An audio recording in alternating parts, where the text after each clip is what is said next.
Еще раз хочу обратить ваше внимание на слова вице-премьера правительства Татарстана и руководителя Республиканского оперштаба по борьбе с распространением коронавируса Лейлы Фазлеевой, сказанные на брифинге в Татмеде.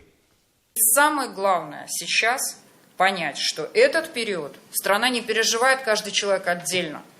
Вот как никогда сейчас страна должна быть, регион, все вместе в том, чтобы противостоять. Это время никогда, ни в какую эпоху не будет простым. Никогда, никакой QR-код не будет восприниматься положительно.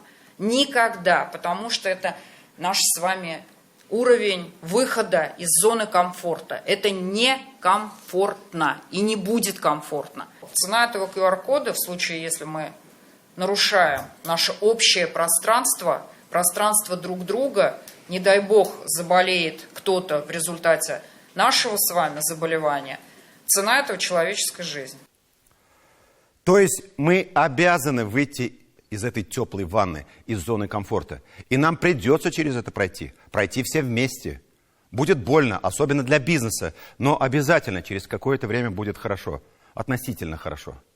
По крайней мере, не будет такого всплеска заболеваемости, такого роста смертности. Это, как мы уже сказали, не вопрос для дискуссий и споров, это уже история, опыт, через который прошли и проходят другие. Мы уже приводили данные. За нами правда, и мы будем отстаивать ее решительно, но законными способами. Потому как борьба эта продолжается.